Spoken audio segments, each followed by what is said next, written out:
तो दोस्तों, उड़ने की आशा के आज के एपिसोड की शुरुआत में रेणुका सायली पर अपना गुस्सा और तंज कसने का मौका नहीं छोड़ती। वो सायली को ताना मारते हुए पूछती है कि क्या अब उसके कलेजे को ठंडक मिल गई? तमाशा कर लिया उसने? अब तो उसके दिल को चैन आ गया होगा। रेणुका आरोप लगाती है कि सायली ने अपने पति को भी नहीं बख्शा। फिर वो सायली को फूल वाली कहकर नीचा दिखाती है और याद दिलाती है कि कैसे उसने सबकी मंजूरी के बिना किसी और की दोबारा शादी करवा दी। रेणुका गुस्से में कहती है कि उसे सायली को अपनी बहू कहने में भी शर्म आ रही है। जब सायली हाथ जोड़कर बस कीजिए काकू कहती है तो रेणुका और भड़क जाती है। वो सायली को याद दिलाती है कि भागकर शादी करने वाली बात पर परेश और रिया ने उसे कितना कुछ सुनाया था, लेकिन आज सबकी लाडली सायली ने ही सबको उल्लू बना दिया है। इस बीच परेश माहौल को शांत करने की कोशिश करते हैं और रेणुका को डांटते हैं। वो कहते हैं कि कम से कम यहाँ की हालत तो देख, यहाँ का माहौल क्या है और तू क्या बातें कर रही है। वो रेणुका को याद दिलाते हैं कि वे घर के बड़े हैं और उनका फर्ज बनता है कि ऐसी परिस्थिति को संभालें।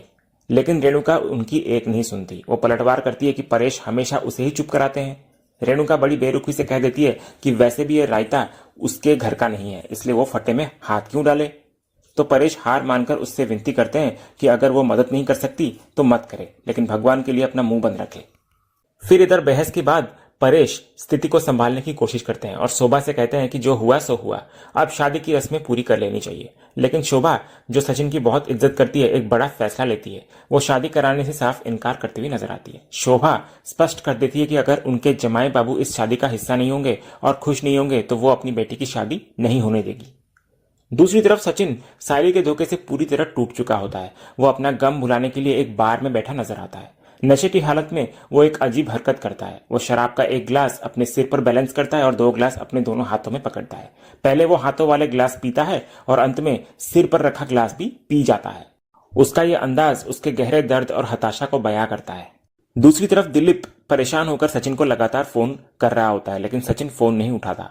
दिलीप सबको बताता है कि जीजू फोन का कोई जवाब नहीं दे रहे हैं और पता नहीं वो किस हाल में होंगे। इसी बीच जूही अपनी गलती पर पछताते हुए अपनी आई के पैरों में गिर जाती है और रोते हुए माफी मांगती है। वो मानती है कि उसने सब कुछ खराब कर दिया है, लेकिन माफी के अलावा उसके पास कोई रास्ता नहीं है।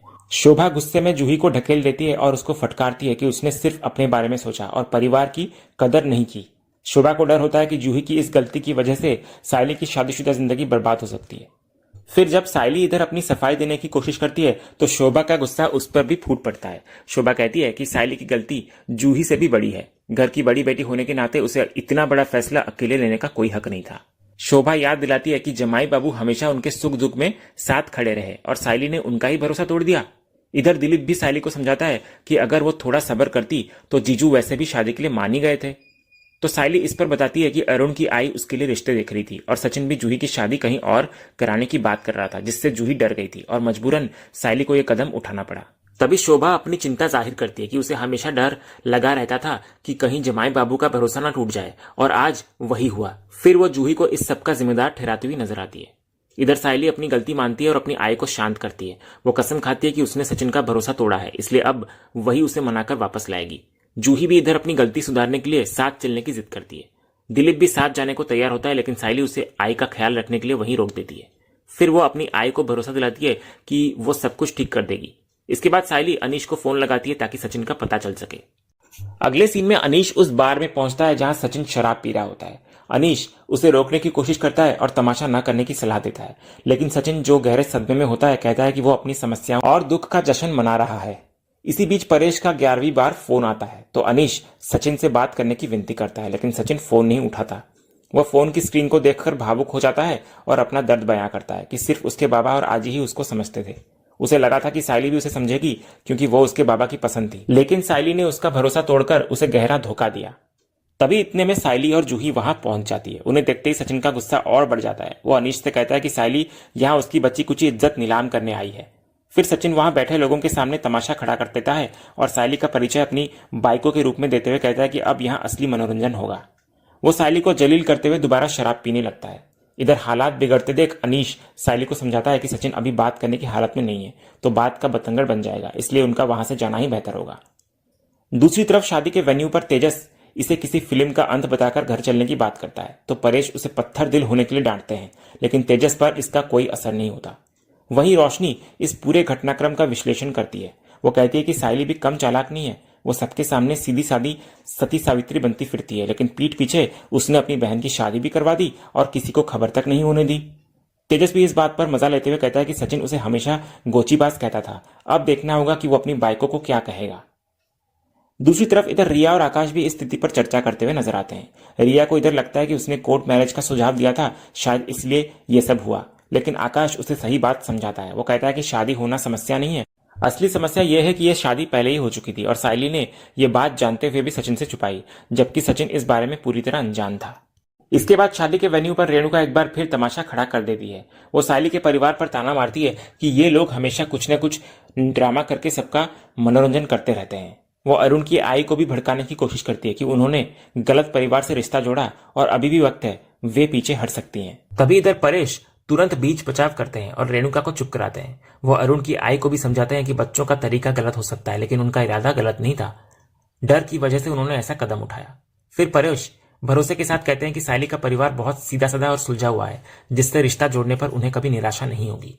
तो इस पर अरुण की आई बहुत समझदारी और बड़प्पन दिखाती है। वो कहती है कि उन्हें इंसान की परख है और बच्चों की गलती की सजा बड़ों को नहीं मिलनी चाहिए, उनके लिए बस परिवार के संस्कार और समझ ज्यादा मायने रखते हैं।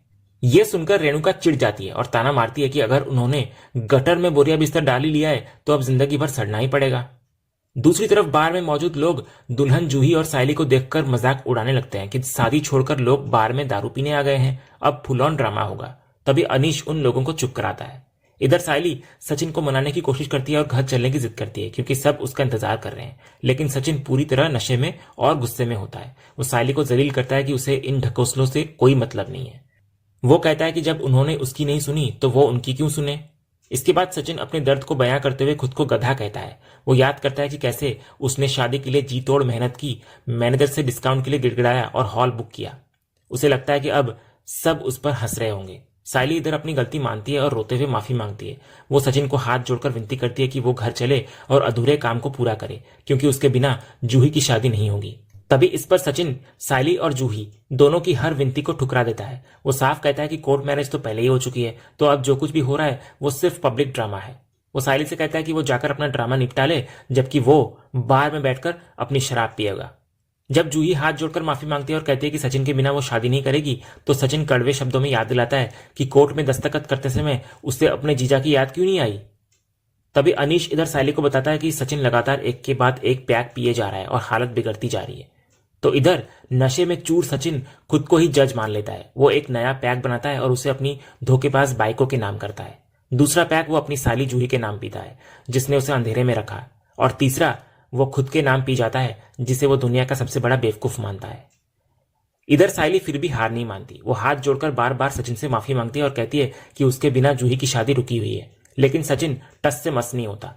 वो कहता है कि वो इस झूठे ड्रामा का हिस्सा नहीं बनेगा। वो अनीश को दोबारा बोलता है कि साइली और जूही को वहां से जाने के लिए कह दे, वरना वो पूरी बोतल पी जाएगा। जब सचिन इधर नहीं मानता तो साइली भी अपनी जिद पर अड़ जाती है। वो बार में ही एक कुर्सी खींचकर सचिन के पास बैठ जाती है और ऐलान करती है कि चाहे ये ड्रामा लगे या कुछ और, वो सचिन को लिए बिना वहां से नहीं हिलेगी। इधर जूही भी अपनी बहन का साथ देते हुए वहीं पर बैठ जाती है। सचिन उनकी इस हरकत से बेपरवाह होकर कहता है कि उन्हें जो करना है करे, वो तो अपनी बोतल खत्म करेगा। इतना बोलकर वो दोबारा पीना शुरू कर देता है। दूसरी तरफ शादी का माहौल बिगड़ते देख तेजस और रेणुका मौका पाकर घर खिसकने की फिराक में होते हैं। वे सोचते हैं कि सब कुछ बिखर गया है तो रुकने का कोई मतलब ही नहीं है, लेकिन जैसे ही वे निकलने लगते हैं परेश उन्हें रोक लेता है। वो उन्हें उनकी पारिवारिक जिम्मेदारी का एहसास दिलाता है कि मुसीबत के समय अपनों को बीच मझधार में नहीं छोड़ना चाहिए। वो साफ कर देता है कि शादी हो या ना हो वे यहीं रुकेंगे, क्योंकि साली का परिवार उनका भी परिवार है। तो परेश की सख्ती के आगे रेणुका, तेजस और रोशनी को ना चाहते हुए भी रुकना पड़ता है। हालांकि रेणुका मनी मन चौल वाले साइली के परिवार को अपना मानने से साफ इनकार करती है। दूसरे सीन में बार में एक आदमी साइली और जूही की मौजूदगी से परेशान होकर वेटर को चिल्लाता है कि उन्हें बाहर निकाला जाए ताकि वो शांति से पी सके। तो इधर अपनी बाइकों के खिलाफ बोले गए अपशब्द सुनकर सचिन भड़क उठता है। वो जाकर उस आदमी का कॉलर पकड़ लेता है और उसे धमकी देता है कि उसकी पत्नी के बारे में बोलने की हिम्मत कैसे हुई उसकी। तो अनीश बीच बचाव करता है और उस आदमी को शांत करता है। इधर लड़ाई के बाद साइली दोबारा सचिन को घर चलने के लिए मनाती है, लेकिन सचिन फिर भी नहीं मानता। अनीश भी साइली को समझाता है कि सचिन घंटों से यही कर रहा है और किसी की नहीं सुन रहा। तभी सचिन अनीश को कहता है कि उसे सिर्फ अपना पैक चाहिए और साइली को वहां से हटाने को कहता है, लेकिन साइली जिद पर अड़ जाती है और सचिन के हाथ से ग्लास छीनने की कोशिश करती है, जिस पर सचिन उसे सख्त चेतावनी देता है कि उसे हाथ न लगाए। इसी बीच जूही के फोन पर अरुण का कॉल आता है। ये देखकर सचिन फिर से तंज कसता है। वो मजाक उड़ाते हुए कहता है कि हीरो इंतजार कर रहा है, जबकि दुल्हन और उसकी बहन यहां बैठकर उसे दारू पीते देख रहे हैं। इसके बाद शराब के नशे में डूबा सचिन कड़वाहट से भरकर जूही को ताना मारता है कि वो जाए और उसी घटिया इंसान के साथ फेरे ले ले। इधर अनीश सचिन को समझाने की कोशिश करता है कि उसकी जिद की वजह से सायली और जूही यहाँ बैठी हुई है, क्या उसे ये देखकर अच्छा लग रहा है। लेकिन सचिन अनीश को भी गलत समझ लेता है। वो दुखी होकर कहता है कि अब अनीश को भी वही गलत लग रहा है। सचिन फिर अपना दर्द बयां करता है कि दुनिया को सिर्फ उसका गुस्सा दिखाई देता है, लेकिन उस गुस्से के पीछे छिपा प्यार और फिक्र किसी को नजर नहीं आती। इधर सायली हार नहीं मानती और सचिन से विनती करती है कि वो बाद में जितना चाहे लड़ ले उससे या सुना ले, लेकिन आज जूही की खातिर शादी में चले। तो सचिन एक व्यंग्यात्मक मुस्कान के साथ जवाब देता है कि वो आज का दिन कभी नहीं भूलेगा जब सायली की वजह से उसकी इज्जत का फालूदा हुआ। वो साफ कर देता है कि वो शादी रोकने नहीं बैठा है, लेकिन वो वहां जाएगा भी नहीं। वो सबको भाड़ में जाने को कह देता है क्योंकि अब उसे किसी चीज से फर्क नहीं पड़ता। फिर जब सचिन किसी की नहीं सुनता तो जूही पूरी तरह टूट जाती है और फूट फूट कर रोने लगती है। अचानक फिर वो सचिन के पैरों में गिर जाती है और घुटनों के बल बैठकर हाथ जोड़ते हुए माफी की भीख मांगने लगती है। जूही को अपने पैरों में गिरा देख सचिन हड़बड़ाकर पीछे हट जाता है और हैरान होकर खड़ा हो जाता है। इधर सायली भी जूही की यह हालत देखकर हैरान रह जाती है और इसी सीन के साथ ही आज का ये एपिसोड यहीं खत्म होता है। तो दोस्तों, आज का ये वीडियो आपको कैसा लगा कमेंट के माध्यम से हमको कहिएगा और कमेंट में हाइप करना भी मत भूलेगा। अब वीडियो को लाइक शेयर सब्सक्राइब करना भी मत भूलेगा ताकि ऐसे ही रोज लेटेस्ट एपिसोड के अपडेट्स आप टेलीविजन से पहले पा सके। तो मिलते हैं हम एक नया एपिसोड के रिव्यू में, तब तक के लिए नमस्कार।